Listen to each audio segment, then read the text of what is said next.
খোঁজ নিলে প্রয়াণ দিবসে মনে হয় যে না উনি চলচ্চিত্র জগতে ছিলেন, নিশ্চয়ই ভুলে যায়নি কেউ।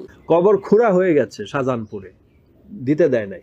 কবর খোঁড়া শেষ, তবুও সাদিক বাচ্চুর লাশ কেন দাফন করতে দেওয়া হয়নি? কেন 40 বছর বয়সে বিয়ে করেছিলেন সাদিক বাচ্চু? মৃত্যুর আগে রেখে গিয়েছেন ছোট ছোট 3টি বাচ্চা। এখন তারা কি করছে? সাদিক বাচ্চুকে হারিয়ে তার স্ত্রী শাহনাজের বর্তমান অবস্থাই বা কেমন? সবকিছু জানতে পুরো ভিডিওটি না টেনে দেখতে থাকুন। হঠাৎ করে চলে গেছেন তো করোনায়। এক সাক্ষাৎকারে সাদিক বাচ্চুর স্ত্রী জানান, আমরা একেবারে সর্বশান্ত হয়ে গিয়েছি ভাই। আমার ছোট ছোট বাচ্চা, সবকিছু উনি সামলে রেখেছিলেন। হঠাৎ করে এভাবে চলে যাবেন ভাবতেই পারিনি। কি করব, কিভাবে করব কিছুই বুঝে উঠতে পারছিলাম না। এই কথার ব্যাখ্যা দিতে গিয়ে শাহনাজ বলেন, সর্বশান্ত বলতে আসলে স্বামীকে হারানোই বোঝায়। একটা পরিবারের স্বামী তো মূল ভরসা, পরিবারের ছাদ।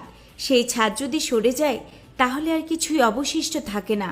জানা যায় সাদিক বাচ্চুর মৃত্যুতেই সবচেয়ে বেশি ভেঙে পড়েছেন স্ত্রী শাহনাজ। সাদিক বাচ্চু নিজেই ভাই বোনদের মানুষ করতে গিয়ে মাত্র 15 বছর 7 মাস বয়সে চাকরি শুরু করেন। বিয়ে করেন অনেক দেরিতে, 40 বছর পেরিয়ে যাওয়ার পর। প্রাণপ্রিয় স্বামীর মৃত্যু তাকে ভেঙে দিয়েছে পুরোপুরি। তিনি ছিলেন একজন সরকারি চাকরিজীবী। 2013 সালে ব্রেন স্ট্রোক করে 9 দিন লাইফ সাপোর্টে ছিলেন। তখন ইউনাইটেড হাসপাতালে চিকিৎসা নিতে গিয়ে অবসরকালীন টাকা সহ মোট 30 লক্ষ টাকা খরচ করতে হয় সাদিক বাচ্চুকে।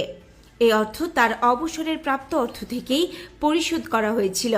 অপ্রাপ্তবয়স্ক 3 সন্তানকে রেখে না ফেরার দেশে চলে যান সাদিক বাচ্চু। তবু আত্মবিশ্বাসী শাহনাজ বলেন, আমার স্বামীর পেনশনের টাকা ও অন্যান্য গচ্ছিত অর্থ দিয়েই আমরা ভালোভাবে চলছি।